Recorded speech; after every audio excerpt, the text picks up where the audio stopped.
welcome back to the Fermented World Homebrew channel. Hypocrosey. If you haven't seen the beginning of this video, this is a rosehip mead with rose hips picked from my allotment. And we made a mead out of it. This was started on the 22nd of the 2nd, 2024, so this year. And this is normally what I'd be brewing beer in. So normally I'd have 2 beers on the go, one almost ready to be bottled and one just getting started.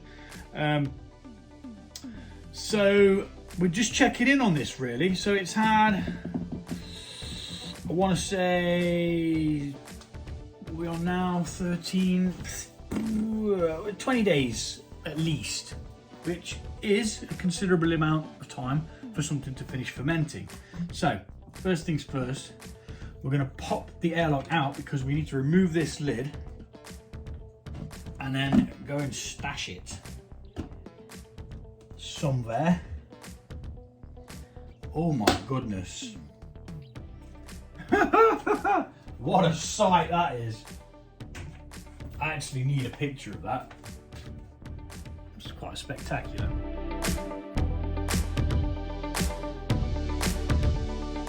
Right, so as you can see, that looks pretty flipping cool.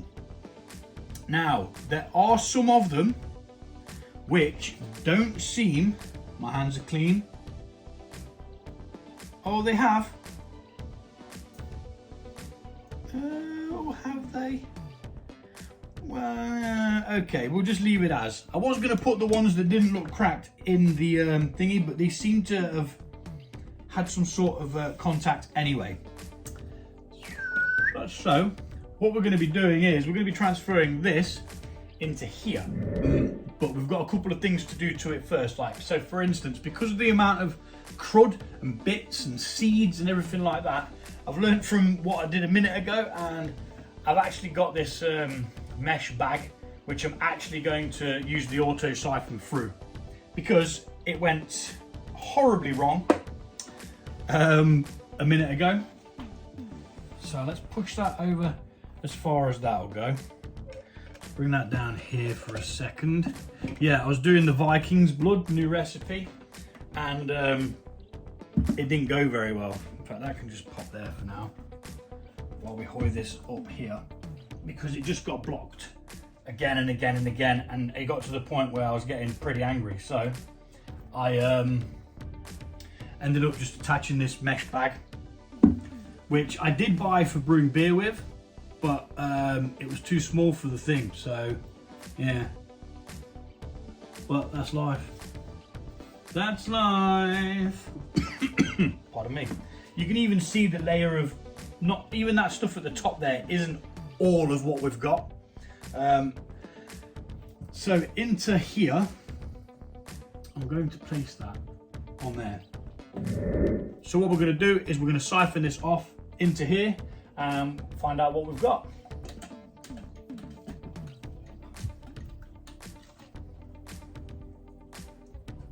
Now, it's not the colour I was expecting.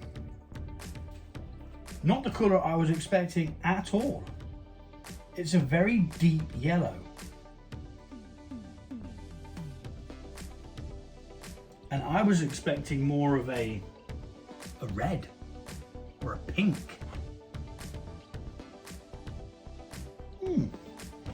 Well, while it's doing that, and we haven't sped it up yet, let's take a hydrometer reading, which will give us an indication of what we're going to be doing next.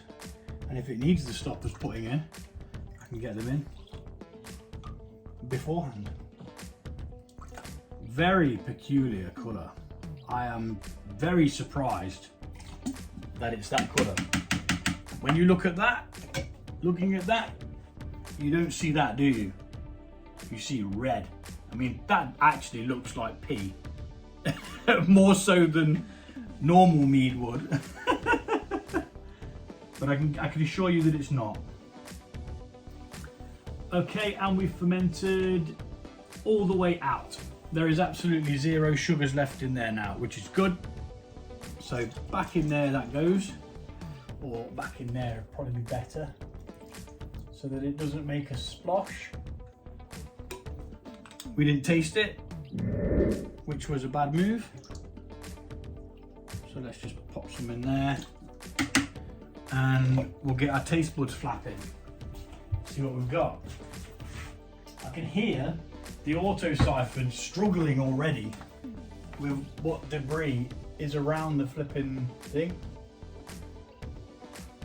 It's not happy, but it's going to save us a lot of ball ache.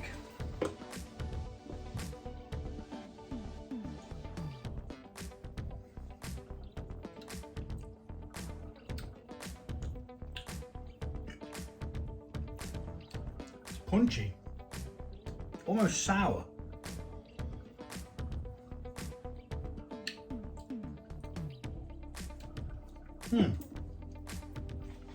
Not quite sure what to make of that. Let's speed this up and we'll pop it on its side.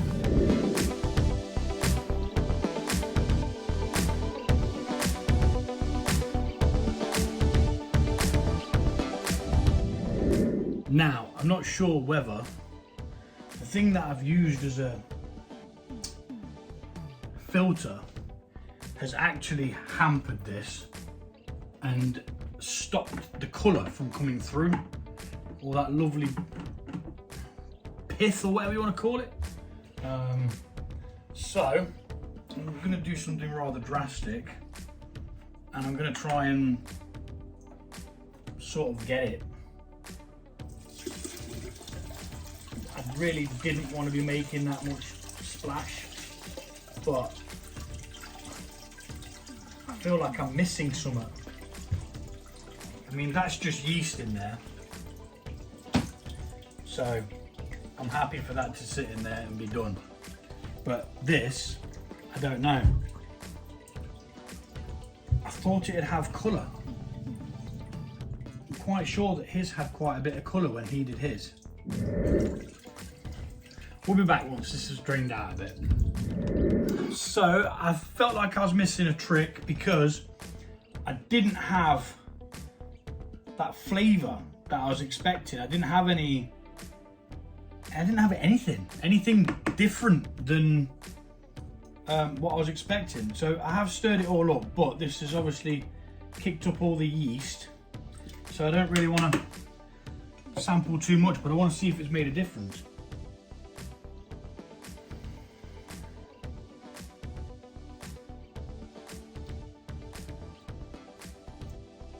It has, but it's still very tannic and a bit sour. I mean, to be fair, I've never tried a rosehip on its own, so I wouldn't actually know what I'm looking for. But anywho, it has finished fermenting, so we're going to add some fermentation stoppers. We've got 8.5 litres of this after the fermentation. So this is half a teaspoon per gallon. We've got approximately 2 gallons, so you know, we're gonna go with it. We're gonna need 2 Camden tablets because it's 1 per gallon. So with fermentation stoppers, right, it doesn't actually kill the yeast. What it does is it puts it in such a hospitable place that it can no longer reproduce.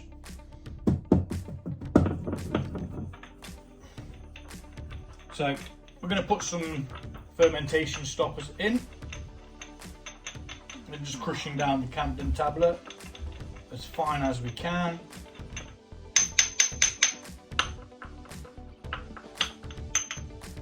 In it goes. Make sure we've got all of that. Next step is we're going to add some honey. Now,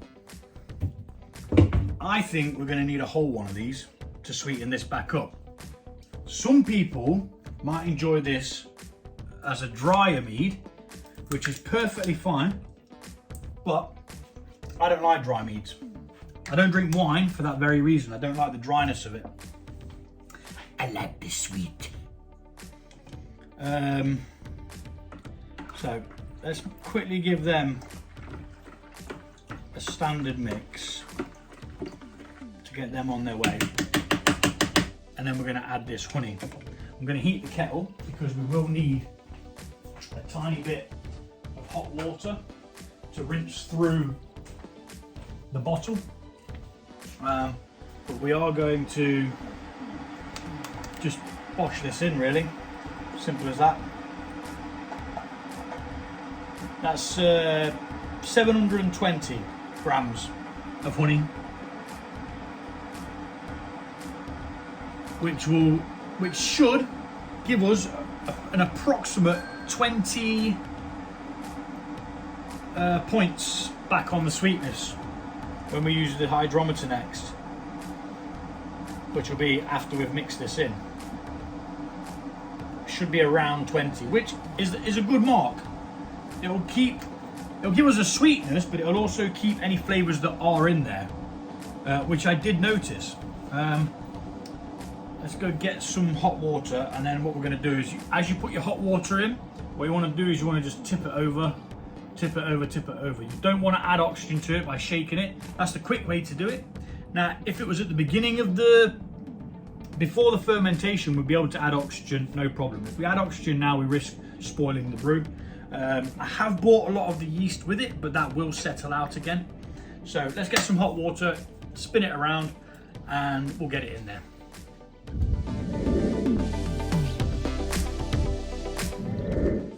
Okay, so there was a prolonged interlude as I had to sort dinner out for everybody. So now the kids are fed, we can get on with moving this back into this other vessel and mixing in some honey. So I'm going to put the honey in to here, and then as it transfers, it will help to mix more. Mixamoricus. Now, I'm not sure we're going to get any colour from what was added, but of course we can most definitely try. So we're going to mix it in with the old mixer, which has been unplugged for some bizarre reason.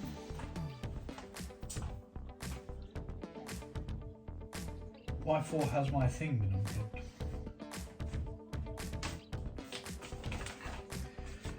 Probably the kids again, normally is.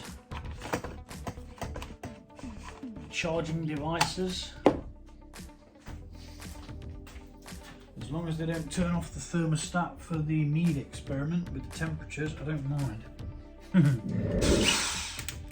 Right, so very gently, we're going to mix in that honey.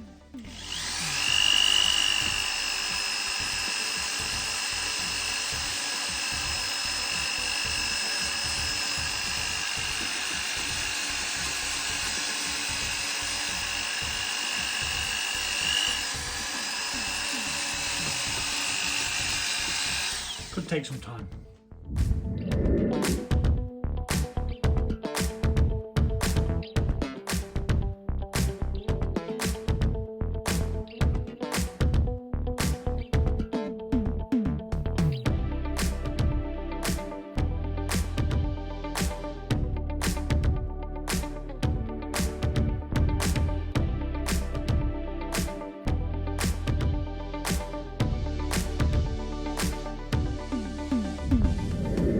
Right, so that's it all mixed in, and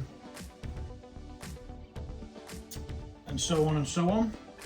And now we're going to do a hydrometer reading, see where we're at. My guess is about 20, which is where I'd want it to be with the amount of honey put in. It's a good start.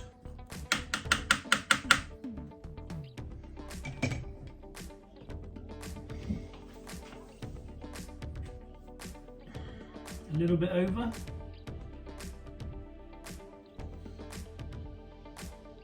$22. Not bad. Let's try it now that it's sweet. Obviously I'm not going to have too much because there is yeast still moving around in there, because obviously we disturbed the bottom.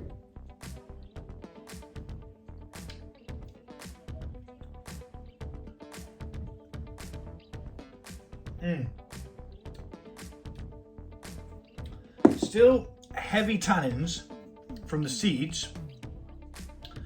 So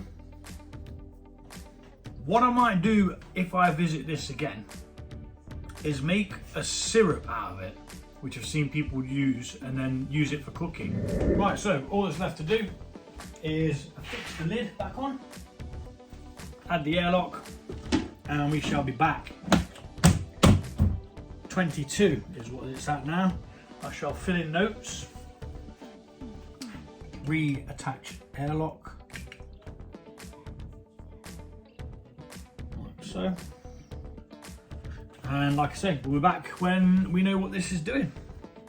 Thanks for watching, and I'll see you all soon.